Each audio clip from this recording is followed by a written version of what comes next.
अस्सलाम वालेकुम। Live at 8 में खुश आमदीद और मैं हूं मरियम खुर्शीद। नाज़रीन, पाकिस्तान की इत्तेहादी सियासत के एक ऐसे मामले पर जिसने एक बार फिर विफाक और सिंध के ताल्लुकात, कराची के इख्तियारात और सियासी वादों पर कई सवालात खड़े कर दिए हैं। एमक्यूएम पाकिस्तान ने विफाकी हुकूमत को वाज़ेह वार्निंग दी है कि अगर लापता कारकुनों की बाजियाबी और आर्टिकल A140 और सिंध की गवर्नरशिप और कराची के लिए खुसूसी अर्बन डेवलपमेंट पैकेज समेत उनके मुतालबात पूरे ना किए गए तो वो स्पीकर कौमी असम्बली को खत लिखकर अपने अराकीन के लिए ऑपोजिशन बेंचों पर नशस्तें मांगेंगे। तो दूसरी तरफ पीपल्स पार्टी से सियासी दबाव और ब्लैकमेलिंग करार दे रही है। सवाल यह है कि क्या ये वाकई कराची के हकूक की जंग है या इत्तेहादी सियासत में ताकत के तवाजुन की नई कशमकश? क्या 2022 के इत्तेहादी मुआहदे पर अमल दरामद ना होना असल तनाज़ा है या ये इख्तलाफात बहुत पहले से चले आ रहे हैं? और अगर एमक्यूएम वाकई हुकूमत से अलग होती है तो इसके असरात सिर्फ विफाकी हुकूमत तक महदूद रहेंगे या सिंध की सियासत भी एक नए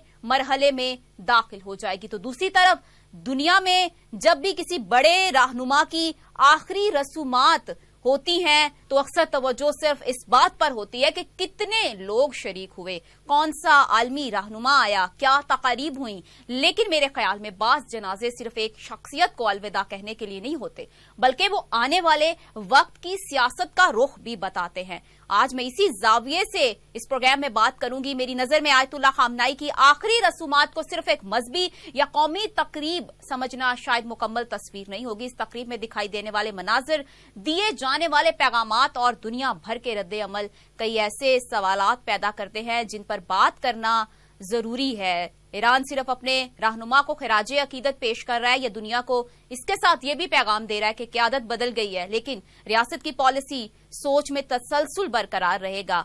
ये तकरीब सिर्फ शौक की अलामत थी या ताकत, मज़ाहमत और मुस्तकबिल के हिकमत अमली का भी इजहार है? आज की गुफ्तगू में हम इन तमाम हकाइक का जायजा लेंगे और ये समझने की कोशिश करेंगे कि इस वाक़े के मशरक़ वस्ता और आलमी सियासत में आने वाले दिनों पर क्या असरात मुनातिब हो सकते हैं। इस पर हमें बात करने के लिए ज्वाइन किया है शेख सलाहुद्दीन, फॉर्मर MNA हैं और पाकिस्तान अवामी पार्टी के प्रेसिडेंट हैं। शेख साहब, बहुत शुक्रिया आपके टाइम का। शेख साहब, सबसे पहले बात कर लेते हैं एमक्यूएम की। फारूक सत्तार साहब ने ये कहा है कि अगर उनके लापता साथियों और गवर्नरशिप समेत दीगर मुतालबात जो हैं वो मंजूर ना हुए तो वो स्पीकर कौमी असम्बली को खत लिखेंगे। तो आपको क्या लगता है कि ये उनकी तरफ से एक आखिरी वार्निंग है या कि वो वाकई अपोजिशन बेंचों पर जाएंगे या फिर सिर्फ ये दबाव बढ़ाने की उनकी ये हिकमत अमली है? जी, बहुत शुक्रिया। बिस्मिल्लाहिर्रहमानिर्रहीम। दरअसल देखें, एक तो आपने मेरे से जो सवाल किया है जी, मैंने काफी अरसे पहले एमक्यूएम को खैरबाद कह दिया जी, और यकीनन ये सवाल पर्टेंट मेरे उनसे डॉक्टर फारूक सत्तार से रहता है, तो मैं समझता हूँ डॉक्टर फारूक सत्तार ही इसका जवाब दे सकेंगे या एमक्यूएम दे सकेगी। मैं इस वक्त अवाम पाकिस्तान को रिप्रेजेंट कर रहा हूँ और अवाम पाकिस्तान इस वक्त नई पार्टी है जो क़याम अमल में आई है और अब तकरीबन ऑलमोस्ट 2 साल हो रहे हैं और मतलब इसमें लेड बाई शाहिद खान अब्बासी साहब और मिफ्ता इस्माइल साहब हैं, शेख साहब हमारी सदर हैं। और शेख साहब, मैं ये पूछ रही हूँ कि एमक्यूएम के ये जो मुतालबात अभी हमारे सामने आए हैं, आपने देखा कि फारूक सत्तार साहब ने ये कहा कि जो उनके लापता साथी है गवर्नरशिप से रिलेटेड जितने भी मुतालबात हैं वो मंजूर किए जाएं। तो ये क्या ये मुतालबात नए हैं या इससे पहले भी ये वही चीजें हैं जो बार बार रिपीट की जाती हैं, जो हर इत्तेहादी हुकूमत में ये चीजें दोहराई जाती हैं? देखें, इसमें एक तो ये है कि जो भी कराची के हवाले से बात होती है, कराची इस वक्त तबाही के दाने पे खड़ा है और कराची के जो मामलात हैं, आपको पता है कि इस वक्त बदतरीन अवामी मसाइल का शिकार है कराची। और अगर इसमें जो भी इस वक्त जो भी रिप्रेजेंट कर रहा है इस वक्त पार्लियामेंट के अंदर जो भी है, आपको जैसे कि पता है कि सारे फॉर्म 47 की वजह से आज पहुंचे हुए हैं, कोई मैंडेट अवामी मैंडेट है ही नहीं इसके। और इसमें जो है जो इस वक्त सफर कर रही है वो अवाम, पाकिस्तान की अवाम, कराची की अवाम खास तौर पे, क्योंकि आपको पता है कि यहाँ अगर फर्ज करें कि जो इंफ्रास्ट्रक्चर की पोजीशन है वो बदतरीन पोजीशन है, आपकी बुनियादी सहूलतें आपके पास नहीं है, ना पानी है, ना बिजली है, ना गैस है।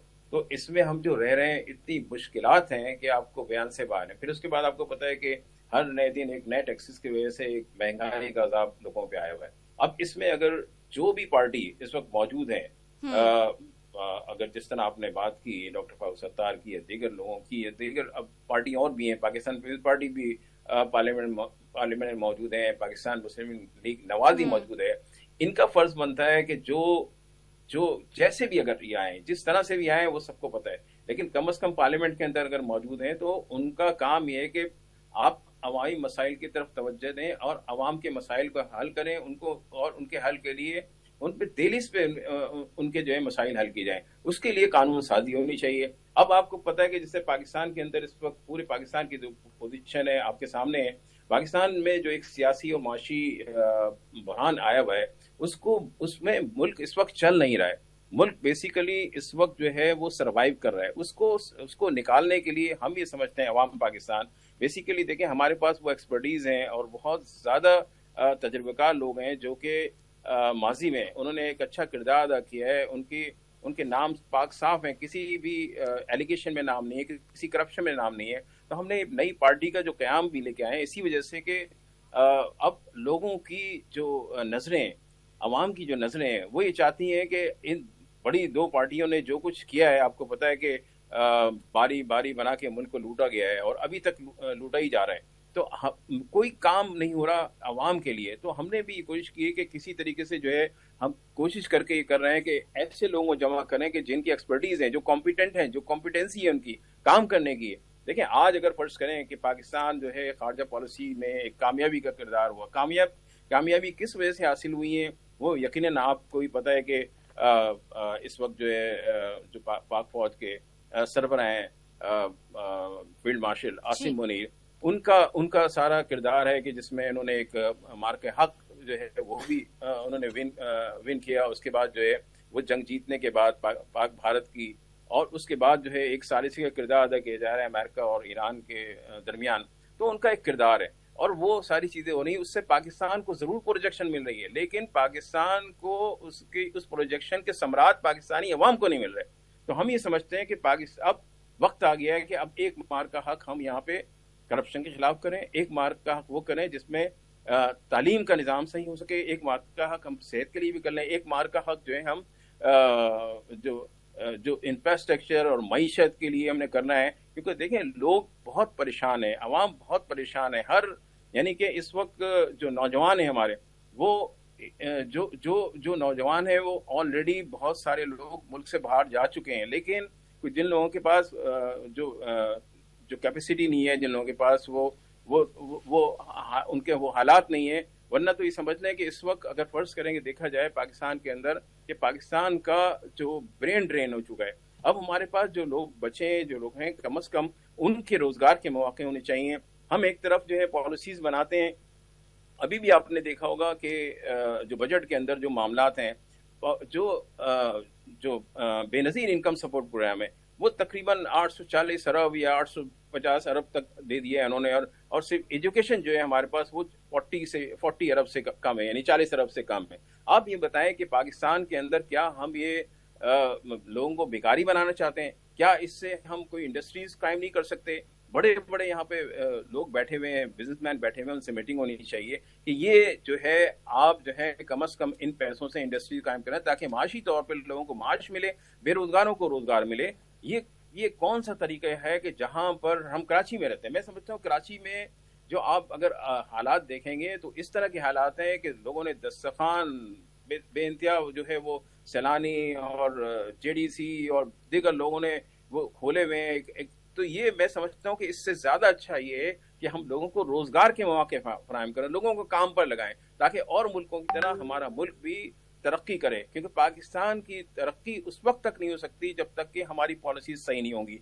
और मैं इस वक्त समझता हूँ कि पाकिस्तान की जो तरक्की का जो वाहिद रास्ता इस वक्त है वो हमें, एक तो ये हमारे पास जितने भी पाकिस्तान में सूबे हैं उनका साइज ही बहुत बड़ा हो गया और आवाम से वो बहुत दूर हो चुके हैं। तो हमें ये चाहिए कि पाकिस्तान, अगर हम चाहते हैं कि पाकिस्तान तरक्की याफ्ता ममालिक में शामिल हो, तो हम एक बेहतरीन इंतजामी यूनिट की तरफ जाएं। और नए सूबों की हम बात करते हैं या हम कहते हैं कि एक मुल्क के अंदर एक गुड गवर्नेंस कैसे आएगी? तो गुड गवर्नेंस इसी तरह आएगी कि हम एक ऐसे निज़ाम की तरफ जाएं जहाँ के पाकिस्तानी अवाम को जो है वो उसको रिलीफ मिले। जिस रिलीफ की जो रिलीफ नहीं मिल पा रही, स्ट्रेस हो गए लोग। अगर आप ये देखेंगे तो लोग या दो चीजें हो रही हैं कि हार्ट अटैक हो रहा है, लोगों की एक बदतरीन सूरत हाल है। तो मैं समझता हूँ कि इस वक्त पाकिस्तान के अंदर ऐसे लोगों की अब जरूरत है, ऐसी पार्टी की जरूरत है कि जो आकर इस निज़ाम में रिफॉर्म लेके आए, क्योंकि हम जब तक निज़ाम को तब्दील नहीं करेंगे, रिफॉर्म्स लेके नहीं आएंगे, और आवाम को बताना है हमें कि ये रिफॉर्म्स के बगैर अब कुछ नहीं हो सकता, चेहरे बदलने से अब कुछ नहीं हो सकेगा अनटिल अनलेस हम इस निज़ाम को तब्दील करें।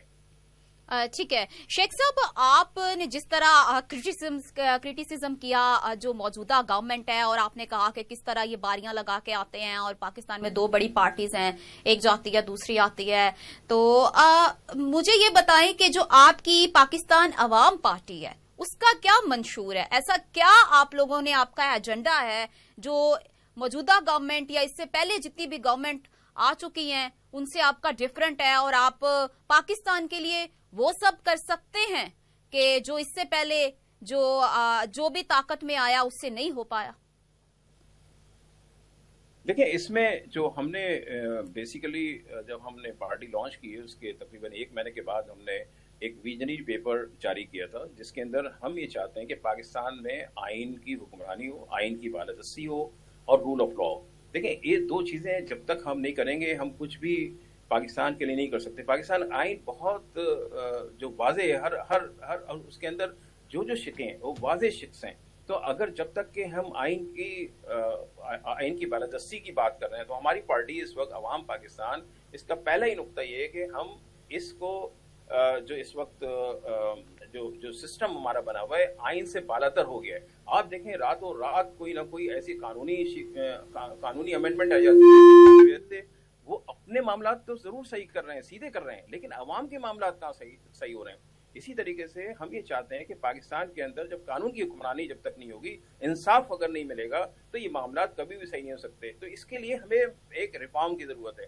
इसके बाद हम जब एजुकेशन की बात करते हैं, तो हमारे पास जो थिंक टैंक है उन्होंने इसमें एक पूरी रिसर्च की है कि इस वक्त तकरीबन 2 करोड़ 60 लाख बच्चा जो है वो स्कूल नहीं जा रहा, तालीम नहीं हो रही उसकी। तो क्या पाकिस्तान में आने वाले वक्तों के अंदर ये जो हमारी ब्रीड है ये कहाँ जाएगी, क्या करेगी? तो ये जो है खुदा ना खास्ता ये तो मामला ही हमारे खराब हो जाएंगे जब ये हम अपनी तवज्जो जो है नई जनरेशन की तरफ नहीं कर रहे हैं। दूसरी बात ये है कि जब आप जो है सेहत की बात करते हैं या हेल्थ की बात करते हैं, उसकी रिफॉर्म की बात करते हैं, तो उसमें जो है इस वक्त अगर मैं 2-3 साल की आपको फिगर बताऊं, तो हर साल जो अमवातें हैं, जो आपको पता है कि जो प्रेगनेंसी के दौरान जो औरतों की मुश्किलात हैं वो हल नहीं हो रही हैं।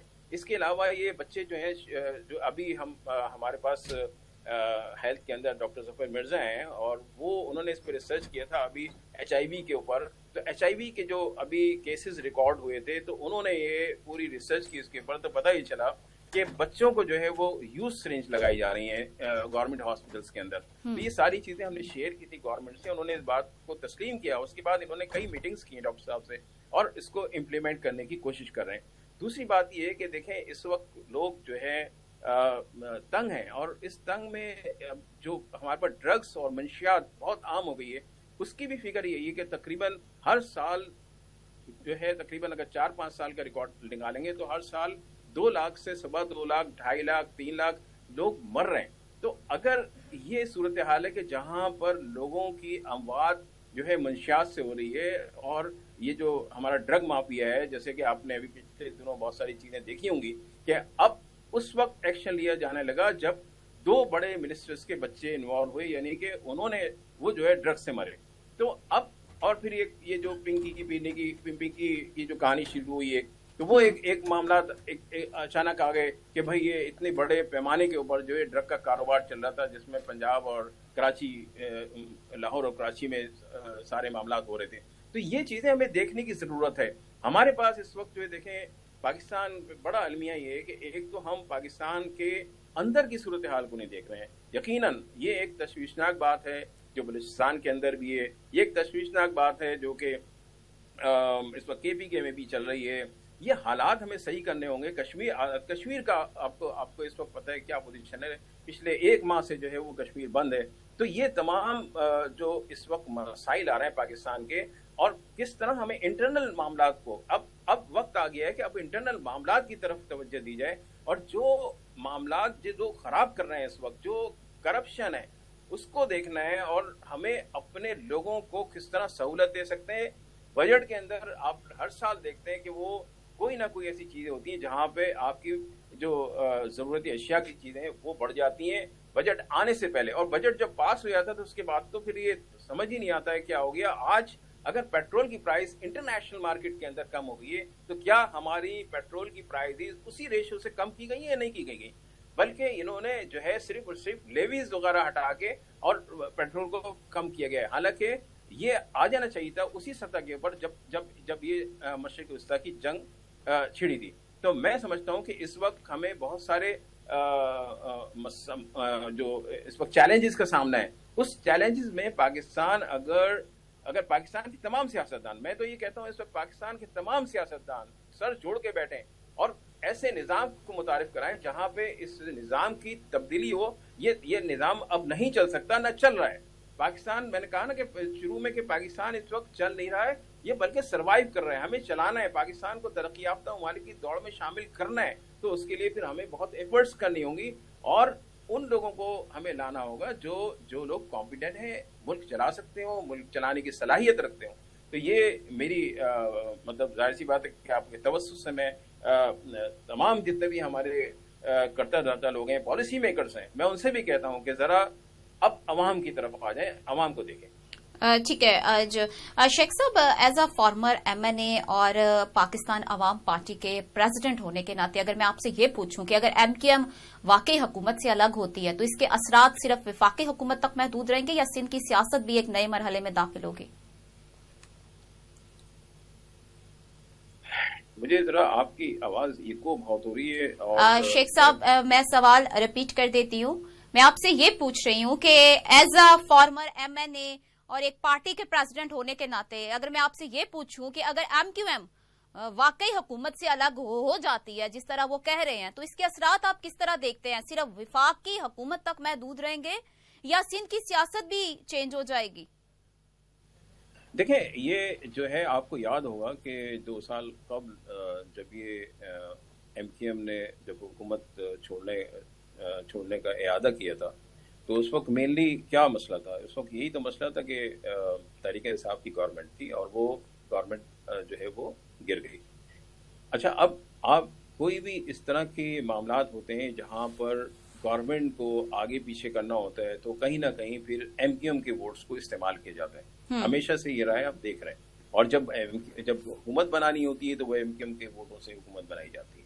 تو اگر اس طرح کی سچویشن آ رہی ہے، اگر میں یہ سمجھتا ہوں کہ اگر یہ سنسیئر ہیں تو اس میں صرف ان کو یہ دیکھنا ہوگا کہ آگے جو پارلیمنٹ ہے اس وقت، اگر وہ پارلیمنٹ ہنگ پارلیمنٹ جو کہ ویسے بھی وہ فارم 47 کی ہے، تو میں سمجھتا ہوں کہ ویسے ہی ان پوری حکومت کو اب چینج ہونا پڑے گا، نئے سرے سے انتخابات کرنے ہوں گے، اور صاف اور شفاف جو عوام کا مینڈیٹ لے کے آئے اس کو حکومت دینی ہوگی، اور حکومت وہی کرے جن کے پاس مینڈیٹ ہو اور جن کے پاس کمپیٹنسی ہو۔ تو میں سمجھتا ہوں کہ یہ جتنے بھی حربے ہوتے ہیں، کچھ نہ کچھ لین دین کے معاملات ہوتے ہیں، کچھ نہ کچھ جو ہے وہ جیسے فرض کریں کہ ابھی اگر کوئی ایسی چیز آتی ہے کہ جہاں پہ منسٹری مل جائے یا کوئی اور صوبائی منسٹری مل جائیں تو یہ چیزیں پھر وہ کنٹینیو ہو جاتی ہیں۔ تو یہ اگر اصولوں کے پر چل رہی ہوں کہ ہاں اب جو ہے جو کہ کراچی کے جو معاملات ہیں، خاص طور پر میں کراچی کی اس لیے بار بار بات کر رہا ہوں کہ ایسا اکنامک ہب ہے، ایسا اکنامک انجن ہے،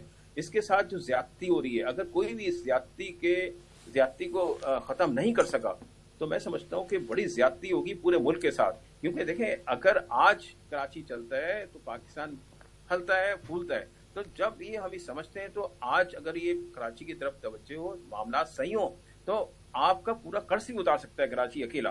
تو یہاں سے آپ ٹیکسز بھی اچھے خاصے لیتے ہیں، ہر آدمی یہاں پہ ٹیکس دے رہا ہوتا ہے۔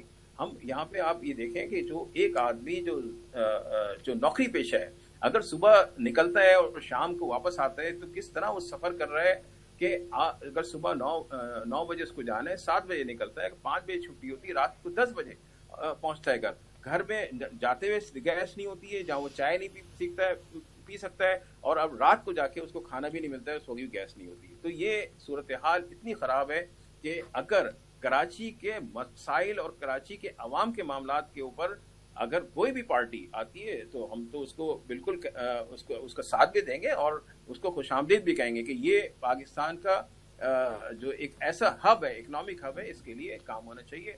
अगर सिर्फ और सिर्फ कोई डीलिंग के लिए कर रहे हैं या कोई और मामलात हैं तो फिर आपको वो खुद ही नजर आ जाएंगे, आप देख लीजिएगा। शेख साहब, कराची के हमने देखा मामलात पर अक्सर कंट्रोवर्सी होती है और इसको बड़े लेवल पर हाईलाइट किया जाता है कि कराची में ये मसाइल है, वो मसाइल है। तो कराची के असल में मसाइल क्या हैं? वसाइल की कमी है, इख्तियारात की तकसीम है, या फिर आपको लगता है कि सियासी जो कशमकश चल रही है और इस पे इस लेवल की पॉलिटिक्स हो रही है कि इस मामलात को ठीक होने ही नहीं देती? देखिए, एक तो ये है कि नीयत सही होनी चाहिए, सिंसियरिटी होनी चाहिए, और पिछले मेरे ख्याल में 3 दहाइयों से जो हुकूमत कर रही है वो पाकिस्तान पीपल्स पार्टी है, उन्हीं के सीएम है। और जो मामलात करप्शन के, पैसा पूरा आ रहा है। एनएफसी के अगर मामलात देखेंगे, नेशनल फाइनेंस कमीशन के, पूरा पैसा आ रहा है। लेकिन हो ये रहा है कि जो सिंध गवर्नमेंट है वो, उनके वज़ीर आला के पास वो तमाम इख्तियारात हैं जो उनको निचले जो हमारा लोकल निज़ाम होता है, लोकल बॉडी का निज़ाम होता है, उसमें डिवॉल्व करना होता है। उन्होंने उसको कभी भी डिवॉल्व नहीं किया। और आज भी इनके पास जो इदारे हैं, चाहे वो काम करने वाले, जैसे हमारे पास केएमसी है, केडीए है, जो बिल्डिंग कंट्रोल अथॉरिटीज़ होती हैं, इवन कचरे का निज़ाम जो कि जिसको हम सॉलिड वेस्ट मैनेजमेंट कहते हैं, उसका निज़ाम भी जो है वो वज़ीर आला के पास है। इस वक्त मेयर हालांकि उनका है, लेकिन उसके बावजूद मैं आपको कह रहा हूँ कि अगर आप आज भी देखेंगे जो हमारा आइन का आर्टिकल 140A है, वो एम्पावर करता है लोकल गवर्नमेंट को, और लोकल गवर्नमेंट नीचे तक उसको डिवॉल्व करती है, तो काम होते हैं। तो पहले भी इससे पहले भी जब काम होते थे तो यकीनन पैसों की जरूर कमी रहती थी, लेकिन वो काम हो जाते थे। अब पिछले 18 साल से इनके पास जो गवर्नमेंट है, तकरीबन जो है इन्होंने 18,000 अरब रुपए ये कहाँ खर्च किए हैं, समझ से बाहर है। एक इन्होंने बड़ी मुश्किलों से, एक जो अभी आपने सुना होगा शायर भुट्टो का, कि उन्होंने बनाई है, ये भी उन्होंने इलीट लोगों के लिए बनाई है, ये कराची के लिए नहीं है। पानी के जो मामलात हैं के 4 प्रोजेक्ट जो है वो आज तक पेंडिंग में है, तकरीबन इसको 20 साल हो गए। जब ये प्रोजेक्ट शुरू हुआ था तो उस वक्त मुझे अच्छी तरह याद है कि 50 करोड़ रुपए के 50 करोड़ का एक फंड था, जिसको 25 करोड़ जो है फेडरल ने देने थे और यहाँ सिंध गवर्नमेंट ने 25 करोड़ देने थे। तो आज वो प्रोजेक्ट आज तक वो कंप्लीट नहीं हो पा रहा है। तो अब एस्केलेट होके उसकी प्राइस तकरीबन 400 अरब तक पहुंच गई है। यानी आप ये देखें कि क्या मजाक लगाया हुआ है, क्या कोई देखने वाला नहीं है कि एक प्रोजेक्ट बन क्यों नहीं रहा है। और उसके बाद आज ये कह रहे हैं कि 10 साल और लगेंगे और कराची को फिर भी वो पानी नहीं मिल सकेगा। तो आप ये देखें कि इस वक्त मौजूदा मैं आज की बात करता हूँ कि कराची को इस वक्त तकरीबन जो है 1200 MGD पानी की जरूरत है। मिल कितना रहे? 500 MGD। 500 MGD जो है वो भी किस तरह डिस्ट्रीब्यूट हो रहा है वो आपको पता है कि ये जो है टैंकरों से कर रहे हैं। ये नहीं कि जो पानी, अगर फर्ज करें कि आपके घर में अगर पानी आता हो तो बहुत ज्यादा होगा तो आपका बिल जो है 2-2.5 हजार रुपए तक आ जाएगा अगर बड़ा घर है तो। अगर छोटा घर है तो 1000 रुपए का आएगा बिल या 500 रुपए का आएगा। वो टैंकर से जो लोग डलवा रहे हैं वो टैंकर 7-8 हजार रुपए के टैंकर होते हैं। आज अगर आप किसी से पूछें कि आप जो है किस तरह इसको जो है वो बर्दाश्त कर रहे हैं या किस तरह अफोर्ड कर रहे हैं, तो वो यही कहेंगे कि हमारी तनख्वाह में हम जो खाना खा रहे हैं, यानी कि जो हम फूड इस्तेमाल कर रहे हैं अपने बच्चों के लिए, तो वो कम है और पानी का जो है वो ज्यादा है। तो पानी जो है वो बेचा जा रहा है और ये सारे माफिया बैठे हुए हैं सिंध गवर्नमेंट के अंदर, और खास तौर पे सारे पीपल्स पार्टी को सबको पता है कि किस के हाइडेंट है, किस के जो हाइडेंट इस वक्त मौजूद हैं। तो ये सारे मामला जो खराब करने में पीपल्स पार्टी का हाथ है। और पीपल्स पार्टी जो है वो करप्शन ऐसी की हुई है, उन्होंने कराची क्या, उन्होंने आम सिंधी को, जो इंटीरियर में सिंधी बैठा है उसके बच्चे भी इस वक्त रो रहे हैं, तड़प रहे जी। कि इन्होंने एक तो कराची में शुरू से इसलिए काम नहीं करते थे, इनको मैंडेट नहीं मिला कहते थे, लेकिन सिंध में क्यों नहीं काम करते, इंटीरियर सिंध में क्यों नहीं काम करते। आज लाड़काना शहर को आप देखें। ठीक है शेख सलाहुद्दीन साहब, बहुत शुक्रिया आपके टाइम का। यहाँ पे ब्रेक का टाइम हुआ है, ब्रेक के बाद वापस आते हैं। Take a short break.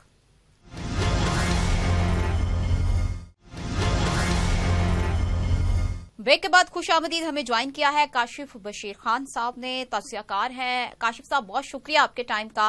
Kashif साहब, हमने देखा कि ईरानी सुप्रीम लीडर आयतुल्ला खामनाई का जो है नमाज जनाजा पढ़ाया गया, तो इतने बड़े लेवल पर लोगों ने शिरकत की, इतने मुल्कों के डेलीगेशन वहां पर आए, तो क्या ईरान सिर्फ अपने रहनुमा को इस तरह खराज अकीदत पेश कर रहा है, या इसके साथ दुनिया को ये पैगाम दे रहा है कि हमारी क़यादत बदल गई है लेकिन रियासत की पॉलिसी और सोच जो है वो इसी तरह बरकरार रहेगी? देखिए मरियम, पैगाम नहीं दे रहा है, दे हैव डन इट। अभी हमने देखा है कि जो जंग हुई है इसराइल और प्लस अमेरिका की टुवर्ड विद ईरान, उसमें जो कारनामा उसने अंजाम दिया है, उसके बाद message has been conveyed to the world. कि मतलब जाहिर है कि उन्होंने एक इतनी सुपर पावर को मैं कहता हूँ उनको वाकई मटी और जो है फातेह समझता हूँ। तो जाहिर है, लेकिन एक और चीज भी सामने आई है कि खामिनाई का जो फ्यूनरल था, जो लास्ट उनकी रसूमात अदा की जा रही है, उसमें ये जरूर शो हो रहा है कि नेशनल लीडर्स जो होते हैं वो ऐसे होते हैं, क्योंकि आपने देखा होगा उनका एक्ट्स जो उन्होंने डिक्लेयर किए उसमें कुछ भी नहीं है। और ये मेरे ख्याल में जो कहीं पे भी हैं उनके लिए बहुत, मैं कहता हूँ कि तमंचा है। उन पर पार की 47 ईयर्स हो गए हैं ईरान पर जो पाबंदियां थी उनको भी बर्दाश्त किया। इवन देन उन्होंने बहुत बड़ी एक फाइट की है, और मेरे ख्याल में इस वक्त उन्होंने अपनी पाबंदियों को, जैसे हमने लास्ट प्रोग्राम में आपसे बात करते हुए कहा था कि ये अब जो है यूरोपीय यूनियन या अमेरिका नहीं कह रहे कि जी आप पे पाबंदियां खत्म कर रहे। ईरान ने जो है खुद ही ऐलान कर दिया कि अब हमारे ऊपर कोई एम्बार्गोज नहीं है, कोई सैंक्शंस नहीं है, कोई पाबंदियां नहीं है। और ये क्यों हुआ? ये खामिनाई जैसे लीडर थे जिन्होंने इस कौम को मुत्तहद किया, और मिडिल ईस्ट की बहुत बड़ी पावर बन के ईरान इस वक्त जो है वो सामने आया है।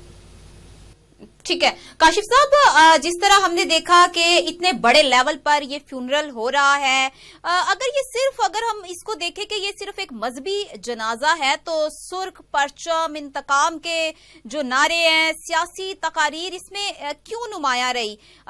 इसको जो इस जनाजे को एक अवामी सोग के अलावा आपको लगता है कि सियासी ताकत के मुजाहरे को और ये दुनिया को पैगाम दिया जा रहा है कि कुछ भी हो जाए, जो ईरानी अवाम है, ईरानी कौम है, वो मुत्तहद हैं और अपनी जो है जो लीडर के साथ हैं? देखिए, लीडर के तो वो साथ ही थे, क्योंकि आपको पता है ईरानी मीडिया जो है उन पे भी एम्बार्गोज थे। ये नहीं हुआ कि ईरान की तबाही नहीं हुई है, बहुत तबाही हुई है, बहुत बुरी तरह बम्बार्डमेंट हुई है, लेकिन इसके बावजूद उन्होंने घुटने नहीं टेके। तो मेरे ख्याल में ये उनकी सेलिब्रेशन कह लीजिए या फिर खामिनाई को ट्रिब्यूट कह लीजिए, ये इतनी कोई बड़ी बात नहीं है कि ऐसे लीडर जो है बहुत कम पैदा होते हैं। और अपने लीडरों को, जाहिर है कि जो कौमें अपने लीडरों को ट्रिब्यूट देती हैं, उनकी रिस्पेक्ट करती हैं, तो ऐसे ही विक्टोरियस होती हैं जैसे ईरान हुआ है। तो मेरे ख्याल में ये कोई पॉलिटिकल नहीं है, लेकिन उन्होंने ये भी शो किया है कि आफ्टर विनिंग द वॉर हम कंफर्टेबल हैं और हम बिल्कुल इंडिपेंडेंट है, और आगे जो है हमसे कोई टकराएगा नहीं।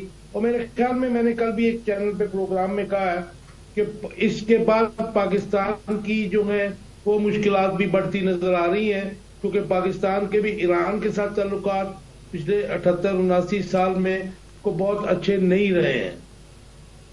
ठीक है काशिफ साहब, 1989 में जब रूहुल्लाह ख़ामेनी की इंतकाल के वक्त भी हमने देखा कि दुनिया ईरान के मुस्तकबिल पर जो थी सवालात उठा रही थी। अब आयतुल्लाह ख़ामनाई का भी हमने मामला देखा। तो क्या आज और तब की अगर सूरत हाल को हम कंपेयर करें तो आज थोड़ी डिफरेंट है या सेम है?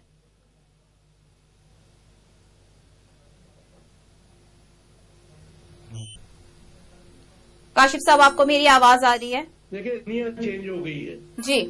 अब जो की बात कर रहे हैं, वो कोल्ड वॉर ईरा था जी, वर्ल्ड ईरा चल रहा था, बल्कि अपने मंत्र की अंजाम की तरफ जा रहा था। यूएसएसआर जो है वो डिक्लाइन की तरफ था, लेकिन आज री इमर्जेंस हो चुकी है। 2013 में जब शाम पे अमेरिकन हमला रोका था रूस ने, उसके बाद जो है ताकत के नए महवर खुल चुके हैं। वो वर्ल्ड जो है जियोपॉलिटिकली बहुत चेंजेस आ चुकी हैं। आज रूस जो है बहुत क्लोज है ईरान के साथ। जो मैं बार बार कहता हूं कि ये जंग जो है किसी और ने उनके साथ नहीं लड़ी है, ये रूस ने लड़ी है ईरान के साथ। ईरान के लीडर्स को और उसकी कौम को तो खराज तहसीन हम पेश करेंगे ही, लेकिन आज हम देख रहे हैं कि अंडरडॉग साबित हुए हैं। ईरान जो है अंडरडॉग इस एरिया का, मिडिल ईस्ट का, अरब का अंडरडॉग साबित हुआ है, और तमाम प्लानिंग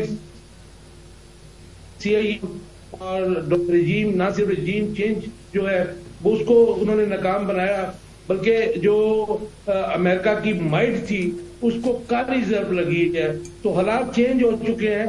इस वक्त वो हालात नहीं है जो 1989 में थे। अब जो है ईरान के ऊपर एम्बार्गोस खत्म हो चुके हैं और उनकी वजह से हुआ है हम्स का मामला देख लीजिए। और अब आप देखेंगे कि डोनाल्ड ट्रंप जो हर जगह मस्ताती की तरह। बहुत शुक्रिया काशिफ साहब आपके टाइम का। नाजरीन, आयतुल्ला खामनाई की आखिरी रसूमात को सिर्फ एक मसबी तकरीब या एक बड़े अवामी इज्तिमा के तौर पर देखना काफी नहीं होगा। ऐसे वाकयात अक्सर हमें ये समझने का मौका देते हैं कि रियासतें अपने अवाम और दुनिया को क्या पैगाम देना चाहती हैं और आने वाले वक्त के लिए क्या समत इख्तियार करने का इशारा दे रही है। ये भी मुमकिन है कि आने वाले दिनों में ईरान की पॉलिसियों पर कुछ चीजें तब्दील हों, और ये भी मुमकिन है कि बहुत कुछ पहले जैसा ही रहे। लेकिन एक बात वाज़ेह है कि इस तकरीब के बाद मशरक़ वस्ता की सियासत, खत्ते की ताकत के तवाज़ुन और आलमी ताल्लुकात पर सबकी नजरें ईरान पर रहेंगी। तो दूसरी तरफ मामला सिर्फ MQM पीपल्स पार्टी का नहीं, पाकिस्तान की इत्तेहादी सियासत, आईनी वादों, बल्दियाती इख्तियारात और कराची के मुस्तकबिल से जुड़ा हुआ है। आने वाले दिनों में ये देखना अहम होगा कि क्या हुकूमत अपने इत्तेहादी के तहफ़्फ़ुज़ात दूर कर पाती है, क्या 2022 के मुआहदे पर वाकई पेशरफ्त होती है, कि या ये इख्तलाफात मजीद गहरे होकर मुल्की सियासत में एक नए बहरान की शक्ल इख्तियार करते हैं। मुझे इजाजत दें, अल्लाह हाफिज।